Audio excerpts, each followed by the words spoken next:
Hello everyone, कैसे हैं आप सब। मैं होप करता हूँ लास्ट वीक आपका प्रॉफिटेबल गया होगा, आपने कुछ अच्छी लॉजिकल स्विंग ट्रेड करी होंगी। तो एक और वीडियो लेकर हम आपके सामने प्रेजेंट हैं। इस वीडियो में क्या डिस्कस करेंगे, कुछ अगेन अच्छे स्विंग के सेटअप नज़र आ रहे हैं, स्विंग ट्रेड्स नज़र आ रही है, उन्हें डिस्कस करेंगे। और जो सबसे ज़रूरी चीज़ हम डिस्कस करेंगे वो ये कि इन सब स्विंग सेटअप के पीछे लॉजिक क्या है, क्योंकि जब भी हम कोई ट्रेड लेते हैं हर ट्रेड के पीछे हमारे पास एक जेन्युइन लॉजिक होना चाहिए, क्योंकि हम अपने हार्ड एंड मनी लगाने जा रहे हैं। तो टोटल 6 सेटअप हैं, 3 पिछले हफ्ते के हैं, 3 फ्रेश हैं। तो इन 6 को डिस्कस कर लेते हैं। उससे पहले एक ज़रूरी चीज़, ये स्विंग के सेटअप से कई बार क्या होता है, स्विंग में मोमेंटम आ जाता है, कई बार साइडवेज भी हो जाता है शेयर। अब हम इन्हें ट्रेड कैसे करें। तो आप लो रिस्की ट्रेडर हो तो शेयर्स ट्रेड कर लो। मोस्टली मैं जो बताता हूँ वो बाई की ही ट्रेड बताता हूँ, तो आप बड़ी आसानी से डिलीवरी लेकर उन्हें ट्रेड कर सकते हो। अगर आप रिस्की ट्रेडर हो, रिस्क ले सकते हो, आपकी पॉकेट रिस्क टेकिंग कैपेसिटी बड़ी है, तो आप फ्यूचर्स में ट्रेड कर लो। अगर आप ऑप्शंस में ट्रेड करते हो तो दिक्कत आ जाती है वो इस तरह की, कई बार अगर मार्केट साइडवेज हुआ या वो सेटअप साइडवेज हो गया, भले ही ट्रेड गलत नहीं हुआ क्योंकि स्टिल स्टॉप लॉस के ऊपर है, बट आपके ऑप्शंस में जो आपने नेकेड कॉल पुट बाय किया उसमें टाइम वैल्यू डिके आपको फेस करना पड़ जाता है। तो उससे बचने के लिए आप नेकेड ऑप्शन ना लेके बुल पुट या बियर कॉल जैसी स्ट्रेटजीज बना सकते हैं, ताकि अगर सेटअप में शेयर साइडवेज हो तो वो भी आपको बेनिफिट देके चले जाए। तो ये कुछ बातें हैं तो हमें ध्यान में रखनी है। और अब हम एक बार देख लेते हैं सेटअप। तो पहला सेटअप है जुबिलिएंट फूड का, लास्ट हफ्ते रिकमेंड किया था। लॉजिक बहुत ही सिंपल था, 475 475 का एक इम्पॉर्टेंट लेवल था। शेयर ऑलरेडी अपने रिजल्ट के बाद काफ़ी करेक्शन ले चुका था, 20% का ले चुका। और 475 पे एक बाउंस बैक कैंडल भी बना के गया था फ्राइडे को। तो ये फ्राइडे की कैंडल थी, 9th ऑफ फेब की। अगर हम जूम करके देखें तो चांसेस थे कि यहाँ से एक बाउंस बैक आ सकता है शेयर में। 475 का ऑन वीकली क्लोजिंग बेसिस पे स्टॉप लॉस, 490 का फर्स्ट टारगेट दिया था। और दूसरा टारगेट जब ये रिकमेंडेशन दी गई थी फ्राइडे को, तो 497.6 के अराउंड आ रहा था 13 में। तो 496 से 500 का जोन आपका सेकंड टारगेट दिया था। अब पहले 2-3 दिन हफ्ते ये रोया शेयर, तो क्या हुआ, 13 में भी नीचे गिर के आ चुका है। तो अगर हम देखें फ्राइडे को जो इसका हाई लगा है शेयर का, 497 रुपीज 60 पैसे का लगा है। तो पहला टारगेट तो श्योरली हिट हो गया, दूसरा भी आपका हिट हो गया, क्योंकि 13 से 500 का जोन, वही 496 से 500 का जोन आ रहा था, वो ऑलमोस्ट हिट हो गया। अगर आप एग्जैक्ट 500 का इंतजार कर रहे थे, डोंट वरी, वो मंडे को लग जाना चाहिए। तो मैं उम्मीद करता हूँ जिन्होंने ट्रेड ली थी उन्होंने प्रॉफिट बुक कर लिया होगा, मैंने तो कर लिया। और अगर आप एग्जैक्ट 500 का इंतजार कर रहे थे, क्योंकि एक पूरा जोन था, वैसे तो एग्जैक्ट का इंतजार नहीं करना चाहिए, बट स्टिल आप कर रहे थे तो कोई दिक्कत नहीं है। 500 तो होपफुली मंडे ये गैप अप ओपनिंग में ही लगा सकता है। और स्ट्रॉन्ग बंद हुआ है, ओपनिंग में नहीं लगाएगा तो थोड़ी देर बाद लगा देगा, तो उसमें कोई प्रॉब्लम नहीं है, आप 500 पे प्रॉफिट बुक करके निकल सकते हो। तो जो पहली बार ये वीडियो देख रहे हैं उनके लिए इन सेटअप में कुछ भी नहीं बचा है जुबिलिएंट फूड में, वो इसमें ट्रेड नहीं ले सकते। अब हम चलते हैं अपने अगले सेटअप की तरफ, जो फ्रेश सेटअप है। एशियन पेंट का सेटअप है। शेयर एक काफ़ी डिसेंट करेक्शन देखने को मिला है शेयर में। निफ्टी में जो भी रैली आई उसमें इसने पार्टिसिपेट नहीं किया। एक बड़ा ही लॉन्ग टर्म का डबल बॉटम भी बन रहा है शेयर में, ऑल टाइम हाई से इसके, जो इसने ऑल टाइम हाई लगाया था ये, यहाँ से लेकर बहुत बड़ा डब्ल्यू बन रहा है। अब प्रॉब्लम ये थी कि डबल बॉटम की एग्रेसिव एंट्री तो 10-12 दिन पहले ही बन गई थी, बट 13 ईएमए को as a resistance, as a hurdle face कर रहा था शेयर। थर्सडे इसने समहाउ आखिरकार 13 ईएमए का ब्रेकआउट किया।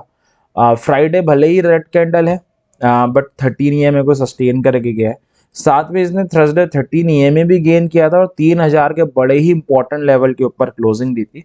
फ्राइडे भले ही रेड कैंडल है, बट ये 3000 और 13 ईएमए दोनों के ऊपर ही क्लोज देकर गया, जो हम कह सकते हैं सस्टेन होके गया है।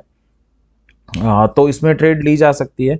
2950 का वीकली क्लोजिंग बेसिस पे स्टॉप लॉस, और 3099 और 3150 के दो टारगेट हमें देखने को यहाँ से मिल सकते हैं। तो जुबिलिएंट और एशियन पेंट दो सेटअप हमने डिस्कस किए। जुबिलिएंट तो क्लोज्ड है, कुछ भी नहीं बचा जो नए लोग देख रहे हैं उनके लिए। और एशियन पेंट फ्रेश सेटअप है जिसे अगले हफ्ते लिया जा सकता है, यानी कल लिया जा सकता है। अगला सेटअप है आईडीएफसी फर्स्ट बैंक का, ये भी लास्ट हफ्ते ही रिकमेंड किया गया था। लास्ट हफ्ते जो रिकमेंड किया गया था उसमें सब में मूवमेंट आई गई है ऑलमोस्ट। इंपॉर्टेंट लेवल था 80 रुपीज़ का, 80 का ऑन वीकली क्लोजिंग बेसिस का स्टॉप लॉस दिया गया था। एक डबल बॉटम की एग्रेसिव एंट्री बना रहा था डेली चार्ट में। टारगेट था 82.8, वहाँ पे 13 EMA आ रहा था, तो वो पहला टारगेट था और 85 का दूसरा टारगेट था। शेयर का जो हाई फ्राइडे लगा है 83 रुपीज़ 60 पैसे का लगा है, तो फर्स्ट टारगेट श्योरली बड़े आराम से इसने अचीव कर लिया है। सेकंड टारगेट 85 का था, वो अचीव इसने नहीं किया है अभी। अब इसको कैसे डील करें? तो अगर आपने पहले टारगेट पे प्रॉफिट बुक कर लिया तो बहुत अच्छी बात है। अगर आप दूसरे का इंतज़ार कर रहे थे तो एक बहुत अच्छी बात ये हुई है कि फ्राइडे को ये 82.8 एज वेल एज 13 EMA के ऊपर क्लोजिंग देकर गया। तो अगर मंडे को 13 EMA के ऊपर सस्टेन करता है तो 85 रुपीज़ के टारगेट ये बड़ी आसानी से दिखा सकता है। तो रिपीटिंग अगेन, अगर आपने प्रॉफिट बुक कर लिया पहले टारगेट, बहुत अच्छी बात है। अगर आप दूसरे टारगेट का इंतजार कर रहे थे तो आपके लिए खुशखबरी ये है कि ये 13 EMA के ऊपर क्लोज देकर गया है। अगर आने वाले हफ्ते में सस्टेन करता है इसके ऊपर मंडे को, तो 85 के रेट दिखा सकता है। आप 85 का वेट कर सकते हैं। बस एक समझदारी भरा काम ये करें कि पहले 80 रुपीज़ का स्टॉप लॉस था ऑन वीकली क्लोजिंग बेसिस, अब 13 EMA को अपना स्टॉप लॉस रख लीजिए डेली क्लोजिंग बेसिस पे। तो ये था। तो 3 सेटअप है, Jubilant, Asian, IDFC first bank. Jubilant तो क्लोज है, एशियन पेंट को नए सेटअप की तरह देखा जा सकता है। IDFC फर्स्ट बैंक जिन्होंने ऑलरेडी लिया हुआ है प्रॉफिट बुक करके निकले, अच्छी बात है। जो दूसरे के टारगेट का इंतजार कर रहे थे, इंतजार कर लीजिए। जो फ्रेशली इस सेटअप को देख रहे हैं वो भी ले सकते हैं अगर ये मंडे को 13 EMA के ऊपर सस्टेन करे तो। अगला सेटअप है ITC का। शेयर में एक अच्छा 20% का करेक्शन आ गया। 500 का ऑल टाइम हाई था, 400 आ चुका है। इसका क्रेडिट न्यूज़ को जाता है वैसे तो, जो अभी हालिया करेक्शन आया जो इसमें स्टेक सेल कर रही है बेट, उस कारण ये जो पैनिक सेलिंग है कह सकते हैं वो ट्रिगर हुई है। बट 400 का बड़ा ही इंपॉर्टेंट लेवल है। फ्राइडे इसने उसे सक्सेसफुली टेस्ट आउट किया है। फ्राइडे मैंने इसमें ट्रेड करी थी और एक बुलिश हरामी काइंड ऑफ कैंडल बना के गया है, 400 को बचा के गया है। चांसेस हैं कि ये करेक्शन अब यहाँ पर रुक जाना चाहिए, थोड़ी ब्रेथ लेनी चाहिए, थोड़ा रिलीफ मिलना चाहिए शेयर को। 399 का वीकली क्लोजिंग बेसिस पे स्टॉप लॉस, 410 पहला और 420 से 13 EMA। 13 EMA की वैल्यू 421 के आसपास आ रही है, तो वही 420 से 13 EMA का जोन हमारा दूसरा टारगेट हो जाएगा। तो ये भी फ्रेश सेटअप है जिसे अगले हफ्ते देखा जा सकता है। एक और सेटअप है बर्जर पेंट का, ये भी लास्ट हफ्ते रिकमेंड किया गया था। रिजल्ट ठीक आए थे शेयर के, फिर भी शेयर में हल्का फुल्का फॉल आ गया था। 550 का इंपॉर्टेंट लेवल था, उसे टेस्ट आउट करने आया था। डबल बॉटम की एग्रेसिव एंट्री बना के गया था, फ्राइडे को हैमर बना के गया था। तो बड़े ही रीज़न थे ट्रेड लेने के। तो पहला टारगेट 562 का था, वहाँ पे 13 EMA आ रहा था, और दूसरा 575 का था। फ्राइडे का इसका हाई है 564 रुपीज़ 30 पैसे का। पहला टारगेट सक्सेसफुली आ गया, नो डाउट। और जो क्लोजिंग आई है 13 EMA के हल्का सा ऊपर ही आई है। दूसरा टारगेट अभी आया नहीं है। अब इसे कैसे करें? अगर आपने पहले टारगेट पे प्रॉफिट बुक कर लिया तो बढ़िया बात है, नहीं किया, आप सेकंड टारगेट का इंतजार कर रहे थे तो अच्छी बात यह कि 13 EMA के ऊपर ही क्लोजिंग आई है। अगर मंडे इसके ऊपर सस्टेन करता है तो आप दूसरे टारगेट यानी 575 के लिए इंतजार कर सकते हो। ठीक है, तो 5 सेटअप हमने डिस्कस किए। जुबलिएंट क्लोज्ड है, एशियन ITC फ्रेश है, आराम से देखा जा सकता है, इन्हें लिया जा सकता है। IDFC फर्स्ट बैंक और बर्जर पेंट में दोनों में सेम सिचुएशन है, पहले टारगेट आ गए, आप चाहो तो प्रॉफिट बुक कर सकते थे, नहीं किया तो दोनों में अच्छी बात यह कि दोनों में 13 EMA के ऊपर क्लोजिंग आ गई है, तो काफ़ी हेल्दी चांस है कि सेकंड टारगेट आ सकते हैं। तो जो सेकंड टारगेट का इंतजार कर रहे थे वो कर सकते हैं। जो फ्रेशली इस सेटअप को देखना चाह रहे हैं वो भी ले सकते हैं। अगर मंडे IDFC फर्स्ट और बर्जर 13 EMA के ऊपर सस्टेन करे तो 13 EMA का स्टॉप लॉस लेके सेकंड टारगेट का इंतजार कर सकते हैं, और वो stop loss daily closing basis पे होगा बिकॉज 13 EMA डेली चार्ट में है। ठीक है, अब लास्ट सेटअप देख लेते हैं। HUL का शेयर बड़ा ही पुटा है और थर्सडे को इसने अपने 2 साल का लो लगाया है। कहाँ मार्केट्स ऑल टाइम हाई लगा रही हैं, शेयर ऑल टाइम हाई लगा रहे हैं, ये शेयर अपने 2 ईयर्स के लो पे है। रीज़न बनता भी है, रिजल्ट बहुत डिसअपॉइंटिंग थे, बट हैवी वेट है, मार्केट लीडर है, तो इतना कोई फ़र्क पड़ेगा नहीं। ग्रेजुअली रिकवरी हो जाएगी वो तो रिजल्ट्स में, परफॉर्मेंस में। 2350 का इंपॉर्टेंट लेवल है, थर्सडे उसको टेस्ट करने आया था और सक्सेसफुली डिफेंड करा है। फ्राइडे को इसने गैप अप खुला था और डिफेंड कर गया है।